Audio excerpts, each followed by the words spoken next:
যে মানুষগুলো এগুলা করেছেন তারা তো যশোর থেকে মাগুরা থেকে এসে আমার বাড়ি ভাঙেন নাই, নড়াইলের মানুষই করেছেন। সেটা নিয়ে আমার কষ্ট রয়েছে, কিন্তু আমি কখনো নড়াইলের মানুষের বিরুদ্ধে যেতে পারবো না। মাশরাফি এই কথা বলেছেন। একটা নিউজ নিয়ে আসলে অনেক অনেক আলোচনা হচ্ছে। গতকাল সন্ধ্যার পর থেকে সেই নিউজটা বিদ্যুতের গতিতে সব জায়গায় ছড়িয়ে পড়েছে, এবং সেই নিউজ ছড়িয়ে পড়ার পর কালবেলা যে নিউজটা করেছে নাজমুস সাকিব, স্নেহের ছোট ভাই, তিনি রিপোর্টার ছিলেন, নড়াইলে গেছে কালবেলার প্রতিনিধি, এবং কালবেলার সেই রিপোর্টের উপজীব্য হচ্ছে মাশরাফি বিন মুর্তজা, বাংলাদেশ ক্রিকেট দলের সাবেক ক্যাপ্টেন। বাংলাদেশের ক্রিকেটের আবেগের অপর নাম যদি বলেন, অনেকের কাছেই সেটা মাশরাফি, কিংবদন্তি মাশরাফি। মাশরাফি বিন মুর্তজা, তার নড়াইলের বাড়ি, তার সেখানকার অবস্থান, তার ইনিশিয়েটিভসগুলো যেভাবে ছিল, সেই ইনিশিয়েটিভসগুলো কোন অবস্থায় রয়েছে, তার বাড়ির চিত্রটা কি, এবং এই ইন্টারভিউর সবচেয়ে গুরুত্বপূর্ণ পার্ট হিসেবে আমরা যে ব্যাপারটা দেখেছি সেটা হচ্ছে মাশরাফি বিন মুর্তজার হয়ে অথবা তাদের পারিবারিক যে সিচুয়েশন, যেভাবে তারা ওই পট পরিবর্তনের পরে সাফার করেছেন, সেটা নিয়ে মাশরাফি বিন মুর্তজার বাবা গোলাম মুর্তজা তিনি কথা বলেছেন মাইক্রোফোনে। আলোচনাটা হয়েছে এই বক্তব্য বা মাইক্রোফোনে দেয়া যে আনুষ্ঠানিক সাক্ষাৎকার সেটার পরবর্তী সময়ে।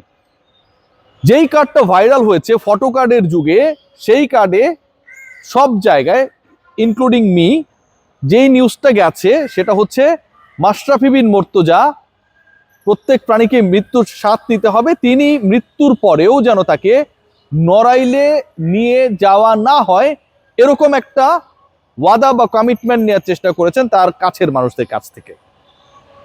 মুহূর্তে সেটা ভাইরাল হয়ে যায়, কারণ নড়াইলের জন্য আপনি পলিটিক্স অন্য জায়গায় রেখে যদি আমরা একটু আলোচনা করি, Mashrafe bin Mortaza he did a lot during the covid time. Mashrafe bin Mortaza কোভিডের বাইরে নড়াইল এক্সপ্রেস ফাউন্ডেশন করেছিলেন, সেখানে জিমনেশিয়াম করেছিলেন। নড়াইলে শুধুমাত্র অ্যাকর্ডিং টু মাশরাফি বিন মুর্তজা একটা ইউনিভার্সিটি তিনি করতে পারেন নাই, বা যেটা সময় তিনি পান নাই অ্যাকর্ডিং টু হিজ স্পিচ। বাকি সব কিছুই পসিবল, যা যা সম্ভব সবকিছু তিনি করেছিলেন, এবং সেই তিনি এবং তার পরিবারের উপরে যেভাবে নড়াইলের মানুষরা আঘাত করেছিল সেটা তাকে হার্ট করেছিল, কষ্ট পেতেন, সেই কথা তিনি বলেছেন। কিন্তু কখনো কোনো সাক্ষাৎকারে, কোনো আলোচনায় মাশরাফি বিন মুর্তজা এটা বলেন নাই প্রিভিয়াসলি যে তার যেন মৃত্যুর পরও শেষ ঠিকানা নড়াইলে না হয় অথবা সেখানটায় নিয়ে যাওয়া না হয়। যখন তার বাবা এই বক্তব্যটা দিলেন কালবেলায়, তার পরবর্তী সময়ে আসলে সবাই এই ব্যাপারটাকে পিক করেছে, এবং পিক করা খুব স্বাভাবিক, কারণ পুরো বাংলাদেশের মাশরাফি আর নড়াইলের মাশরাফির মধ্যে পার্থক্য রয়েছে। পুরো বাংলাদেশের একজন কিংবদন্তি ক্রিকেটার মাশরাফি আর নড়াইলের সন্তান মাশরাফির মধ্যে পার্থক্য রয়েছে। পুরো বাংলাদেশের পলিটিক্সের সাথে নড়াইলের পলিটিশিয়ান মাশরাফি বিন মুর্তজা ওই সময়টায় যে কাজগুলো করেছেন সেটারও বোধ করি কিছুটা হলেও পার্থক্য রয়েছে। সো এই পার্থক্যটা রয়েছে, এবং সেই পার্থক্যের জায়গাটা অনেকাংশেই, অধিকাংশই ইতিবাচক। যে মাশরাফি বিন মুর্তজা তিনি অনেক কিছু করার চেষ্টা করেছেন, অনেক বিষয় নিয়ে প্রশ্ন রয়েছে, তার পলিটিক্সের আদর্শিক জায়গা নিয়ে প্রশ্ন রয়েছে। সেই প্রশ্ন থাকাটা অস্বাভাবিক না, খুবই স্বাভাবিক, এবং সেটাকে আমি অ্যাকসেপ্ট করি। কিন্তু মাশরাফির ভালো কাজগুলো, ভালো কিছু কিছু কাজ, যে কাজগুলো তিনি করেছেন সেই কাজগুলো প্রশ্নাতীত।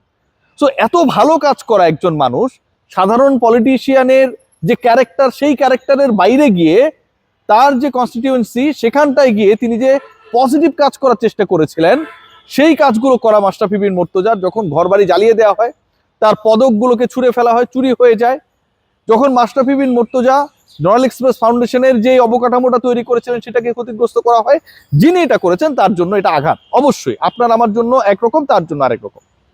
মাশরাফি তার শেষ ঠিকানা মৃত্যুর পরে নড়াইলে যেতে চান না, এই বক্তব্যটা যখন ভাইরাল হয়, তখন এই যে প্রিভিয়াস কথাগুলো বললাম সেটার সাথে এটা মিলে যায় যে সত্যি এরকম ভাবে যদি কেউ আঘাতপ্রাপ্ত হয়, অথবা তার সংসদীয় আসনের লোকজন দ্বারা যদি কেউ আঘাতপ্রাপ্ত হয়, তার মনের মধ্যে এরকম একটা চিন্তা, আবেগ ভর করাটা খুব স্বাভাবিক। মাশরাফি বিন মুর্তজা বলেছেন যে আমার বাড়ি যারা ভেঙেছে, যারা লুটপাট করেছে, যারা আগুন দিয়েছে, এই মানুষগুলোর ব্যাপারে আমার কোনো অভিযোগ নেই। এই মানুষগুলোর ব্যাপারে বর্তমান সরকার কিংবা অন্য কখনো কোনো সরকার আসলেও আমি অভিযোগ করব না। মাশরাফি বিন মুর্তজা বলেছেন কেন করব না, কারণ এই মানুষগুলোকে আমি ভালোবাসি। যে মানুষগুলো এগুলা করেছেন তারা তো যশোর থেকে মাগুরা থেকে এসে আমার বাড়ি ভাঙেন নাই, নড়াইলের মানুষই করেছেন, সেটা নিয়ে আমার কষ্ট রয়েছে। কিন্তু আমি কখনো নড়াইলের মানুষের বিরুদ্ধে যেতে পারবো না। মাশরাফি এই কথা বলেছেন। সো মাশরাফি যখন এরকম একটা কথা বলেন, তখন এই মাশরাফির আবেগ, নড়াইলের মানুষের প্রতি তার নিবেদন, পলিটিক্স ভুলে যান, সেটা খুব সহজভাবেই সামনে চলে আসে। সো সেই মাশরাফিকে নিয়ে যদি এই আলোচনাটা হয়, তার বাবা যদি বলেন যে মাশরাফি চান না তার লাশও নড়াইলে যাক, এটা খুব ভ্যালিড পয়েন্ট ক্রিয়েট করে। বাট এর পরবর্তী সময় আমরা পুরো নিউজটার ব্যাপারে নতুন কিছু ডাইমেনশন পেয়েছি। ডাইমেনশনটা কোন জায়গাটা পেয়েছি? কালবেলা যে নিউজটা করেছিল, সেই নিউজটা অন এয়ার হবার পরে যখন এই খবরটা সব জায়গায় ছড়িয়ে পড়ে, তার পরবর্তী সময়ে ওই একই পোর্টাল কালবেলা, তারা তাদের যে পোর্টাল রয়েছে সেখানটায় অথবা ওই নিউজের কমেন্ট সেকশনে গিয়ে তারা একটা ক্লারিফিকেশন দেওয়ার চেষ্টা করেছে। ক্লারিফিকেশনটা কি যদি একটু পড়ে শুনে আপনাদের বুঝতে সুবিধা হবে। সেটা হচ্ছে, প্রিয় দর্শক, ভিডিওটি প্রকাশের পর মাশরাফি বিন মুর্তজা তার বাবার কয়েকটি বক্তব্য নিয়ে দ্বিমত জানিয়ে কালবেলার সাথে যোগাযোগ করেছেন। তার মানে মাশরাফি বিন মুর্তজার বাবা যে কথাগুলো বলেছেন, কিছু কথার সাথে মাশরাফি বিন মুর্তজা একমত নন, বিশেষ করে মৃত্যুর পর তার লাশ নড়াইলে নেওয়ার প্রসঙ্গটি নিয়ে। মাশরাফি বলেছেন নড়াইলকে তিনি প্রাণের থেকেও বেশি ভালোবাসেন। এরপরে বলা হচ্ছে, সাক্ষাৎকারটি প্রচারের আগে সংশ্লিষ্ট প্রতিবেদক মাশরাফির সাথে যোগাযোগের চেষ্টা করেছিলেন কিন্তু ব্যর্থ হয়েছেন। স্বাভাবিকভাবেই মাশরাফির সাথে এখন আসলে কেউ যোগাযোগের চেষ্টা করলেই সফল হবেন, ভাবার কোনো কারণ নেই, তাই তার বক্তব্য নেওয়া সম্ভব হয় নাই। যোগাযোগ হওয়ার পর আগের সাক্ষাৎকারের কয়েকটি প্রসঙ্গ বাদ দেওয়া হয়েছে। কালবেলার সঙ্গে থাকার জন্য আপনাদের সবাইকে ধন্যবাদ। যেই পয়েন্ট নিয়ে এত আলোচনা হয়েছে, মাশরাফি বিন মুর্তজা তিনি দাবি করছেন যে তার বাবার দেয়া তার লাশ নড়াইলে যেন না যায়, সেই বক্তব্যটা তিনি ধারণ করেন না বা এই বক্তব্য তার না। মাশরাফি যখন সরাসরি যেই প্ল্যাটফর্মে রিপোর্টটা হয়েছে সেই প্ল্যাটফর্মে যোগাযোগ করে এই তথ্য দেন, then you have to trust on Mashrafe more than his father, এবং সেই যে বক্তব্যটা সেটাই আমার কাছে মনে হয় সবচেয়ে বেশি ভ্যালিড। বাংলাদেশে আসলে অনেক বেশি আলোচনা হচ্ছে মাশরাফি সাকিবদের নিয়ে, এবং মাশরাফি সাকিবদের নিয়ে আলোচনা করতে গিয়ে অনেক পক্ষ, অনেক মত, অনেক মতাদর্শ, সব দিকে সবাই যে যার মতো করে ব্যাখ্যা দিচ্ছেন, খুব স্বাভাবিক, সবাই তার কথাগুলো বলবেন। কিন্তু খেয়াল করে দেখবেন এই মাশরাফি সাকিবরা যে রাজনৈতিক দলের সাথে যুক্ত, সেই রাজনৈতিক দলের অনেক নেতাই তো জামিনে রয়েছেন, অনেক নেতাই তো তাদের ঘরে রয়েছেন, অনেক ব্যক্তি যারা এমপি না হয়েও অনেক সুবিধা নিয়েছেন, তারা প্রকাশ্যেই বাংলাদেশে ঘুরে বেড়াচ্ছেন। মাশরাফি সাকিবের তো বাংলাদেশের জন্য, বাংলাদেশের জার্সি পরে বিশাল কন্ট্রিবিউশন রয়েছে, বাংলাদেশের ক্রিকেটের জাগরণের ক্ষেত্রে অসাধারণ অবদান রয়েছে, সেটা তো অস্বীকার করার সুযোগ নাই। কিন্তু যেই মানুষগুলো এরকম কোনো অবদান তো রাখেন নাই, শুধু এমপি হন নাই কিন্তু সকল ধরনের চাটনি খেয়েছেন, আপনার আমার আশপাশে ঠিকই এখন ঘুরে বেড়াচ্ছেন বেশভূষা পাল্টে, তাদেরকে আপনারা কেউ কিছু করছেন না।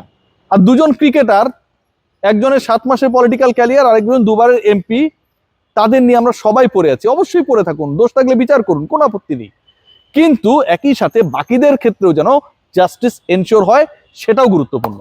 সবাই ভালো থাকবেন।